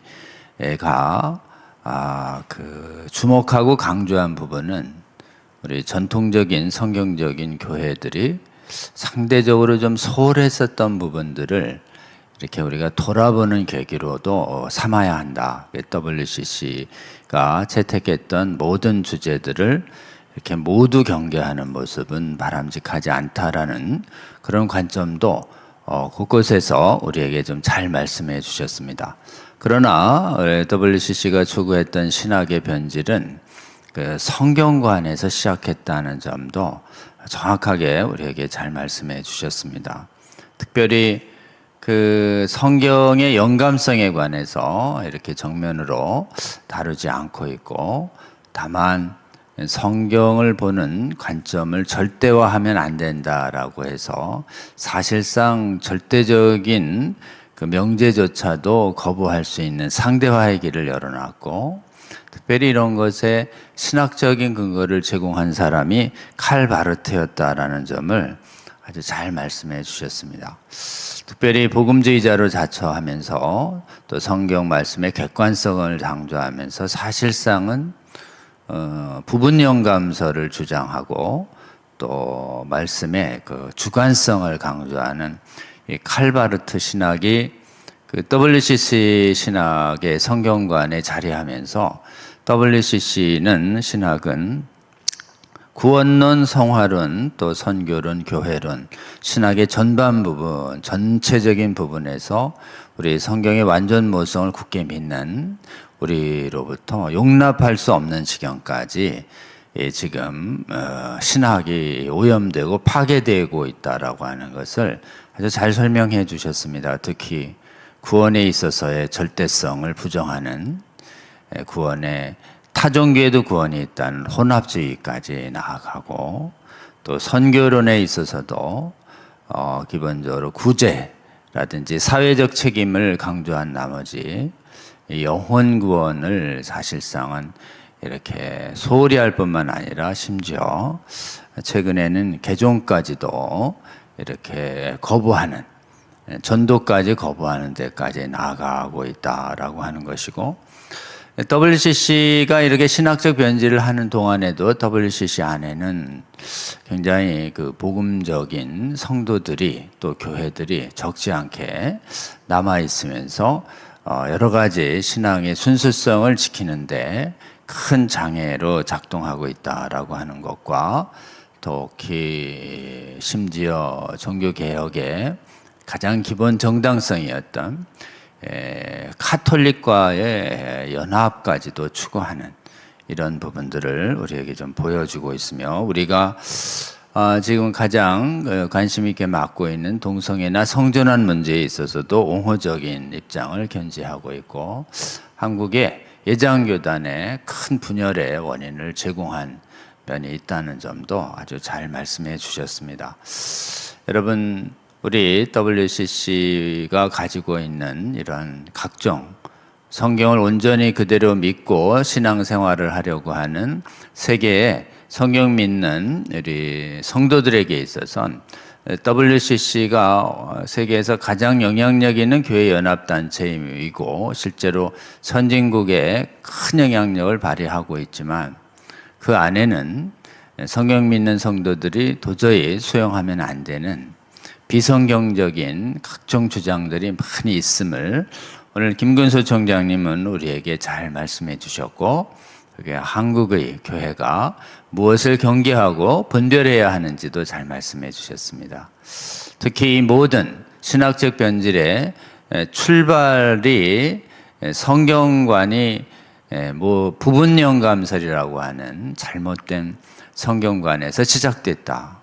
모든 성경이 영감된 것이다라고 하는 성경적인 성경관을 견지해야 이 신학적 변질과 오염을 막을 수 있다는 이 말씀을 우리 성수협에 시청하시는 성도 여러분은 가슴에 잘 새기고, 또 우리 김근수 총장님의 이 강의를 여러 곳에 많이 또 권유해 주시기를 부탁을 드립니다. 우리 한번 우리 김근수 총장님과 또 그 사역과 또 한국의 이 WCC 문제에 대한 올바른 분별력이 한국교회, 세계교회에 생길 수 있도록 우리 한번 잠시 한편 합심으로 기도하고 또 우리 김근수 총장님 이 귀한 또 말씀 사역과 신학 사역 하나님 잘할 수 있도록 강건하시고 그 가정과 사역 계속 함께 해주시기를 바라는 마음으로 우리 주여 한번 부르고 잠깐 기도합니다. 주여 하나님, 오늘 우리 김규수 총장님의 귀한 강의를 우리 성수협의 사입사회를 통해서 주시니 감사합니다. 이 강의를 통해서 기름 부어주시고 아버지 WCC 신학의 문제가 어떻게 비롯되었는지 하나님 이 강의를 통해서 하나님 세계교회, 하나님 한국교회 많은 성도님들을 깨닫게 하여 주시고 경계하게 하여 주시고 아버지 이 모든 것의 원인이 모든 성경의 영감성을 부정하는 틈에서 비롯되었음을 알고 아버지여 모든 성경의 시적 권위를 수호한다는 이 성경적 관점을 갖는 것이 얼마나 중요한지 한국교회, 세계교회 성도들이 아버지 명심하는 계기가 되게 하여 주시고 아버지 한국과 세계의 성경 믿는 성도들 분별력 갖게 하여 주셔서 WCC 신학에 들어온 각종 비성경적인 신학적 주장들과 내용들 경계하게 하여 주시고 분별하게 하여 주시고 미혹되지 않도록 주여 도와주시옵소서. 한국교회가 아버지여 더욱더 아버지의 성경을 바라보는 관점에서 아버지여 깨어나게 하여 주시고 모든 성경의 신적 권위를 굳게 믿는 신앙을 견지하게 하여 주셔서 신앙의 변질을 막을 수 있도록 도와주시고 이 사역에 우리 김근수 총장님 계속 아버지 귀하게 사용하여 주시고 그 가정과 사역에 계속 동행하시며 큰 복 내려 주시옵소서. 감사드립니다. 예수 그리스도의 이름으로 기도하옵나이다. 아멘. 네. 그 다음에 우리 계속 광고 한번 이어가도록 하겠습니다. 우리 이제 성수협 강의가 이제 다음번에 김희석 교수님의 두 번에 걸친 강의를 하면 1년 차 때 이렇게 모셨던 강사님들의 모든 강의가 이렇게 끝나게 됩니다. 저희들 이 강의 한지 1년 지나고 있는데요. 이 강의 계속 매주 월요일에 성경의 신적 권위를 전제로 한 올바른 이런 성경관과 또 신학 그리고 신앙을 갖는 것이 중요한지에 관한 강의를 계속 제공해 드렸습니다.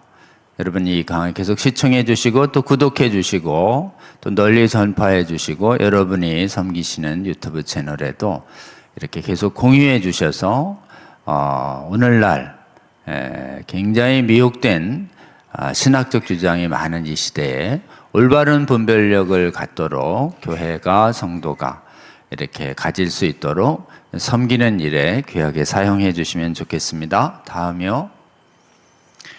네, 우리 매주 또 저녁 시간에는 좀 성경 비평 신학과 또 체험을 강조하는 불건전한 신앙에 대적해서 우리가 성경의 신적 권위를 전제로 한 올바른 성경을 읽고 또 가르치는 그런 예수 병사들이 일어설 수 있도록 하는 성경 학교가 개설되고 있습니다. 그래서 매주 월요일 6시 30분부터 이렇게 성순성 성경에 가르쳐 주신 가르침 따라서 잘 성경을 읽어서 전파해야 한다. 라는 성순성 강의 제공하고 있습니다. 이 강의도 계속 들어주시고요. 오늘은 창세기가 계시하는 종말과 교회의 고난기간이라는 주제로 우리가 창세기부터 성경적인 종말론을 가지고 성경을 읽어가야 한다라는 관점을 여러분 한번 또 강의해 드리려고 합니다. 여건이 되시는 대로 같이 동참해 주시면 좋겠습니다. 다음이요. 네, 우리가 이제 월요일에는 성수성 강의하고 목요일에는 또 우리 성경의 예수님께서 가르쳐 주신 바른 기도를 위해서 청계산에서 하나님 나라가 이 땅에 교회에 임하도록, 특별히 교회에 임한 하나님 나라를 방해하는 각종 비평신학과 불건전한 신비주의적인 잘못된 신앙에 대적하는 올바른 기도운동 하려고 하는 하원산 기도운동도 매주 목요일 8시 반부터 진행됩니다. 여러분 각처에서 또 형편껏 같은 기도 제목으로 기도해 주시고, 사정이 되시는 분들은 우리 목요일 날 우리 청계산에서 있는 하원산 기도 모임에도 동참해 주시면 좋겠습니다. 다음번 강의를 예고해 드립니다. 우리 김희석 교수님 총신대학교의 구약학의 아주 권위자이십니다. 우리 성수협 창립식에도 오셔서 정말 이 성경 비평 신학의 해학과 언약 신약으로 성경을 봐야 하는 관점에 대한 좋은 발제를 해주셨는데요. 이번에는 2번에 걸친 강의의 주제를 성경 고등 비평이 성경 신학, 특히 성경학에 미친 해학, 이거를 우리 또 총신대의 대표적인 구약학 담당 교수님이 오셔서 말씀해 주시고, 이러한 정말 고등비평이 성경신학을 주도하는 시대적인 사주에 대항해서 우리 성경신학자들이 어떻게 성경적으로 대응해야 할 것인가를 2번에 걸쳐서 우리에게 귀한 강의를 제공해 주실 겁니다. 여러분 다음번 강의도 꼭 기대해 주시고 한국교회와 세계교회를 깨우는 좋은 강의가 이루어질 수 있도록 여러분 함께 좀 기도해 주시면 좋을 것 같습니다. 다음번에도 꼭 함께 해 주시면 좋겠습니다. 여러분 그러면 오늘 44회 우리 김근수 총장님의 성수역 강의를 꽤 많은 분들이 또 실시간으로도 시청해 주셨습니다. 오랜 시간 함께 해 주신 여러분 감사드립니다. 한국교회와 세계교회가 오늘날 신학의 이름으로 많은 성도들과 교회를 미혹하는 이 시대에 이 강의 잘 들어주시고 널리 전파해 주셔서 교회가 올바른 신학 잘 견지해서 정결한 그리스도의 신부로 주님 다시 오실 때까지 주어진 사명 다 할 수 있도록 여러분 함께 기도하며 계속 동참해 주시면 좋겠습니다. 함께 해주신 성수협 성도 여러분 감사드립니다. 다음 주에 또 뵙겠습니다. 고맙습니다.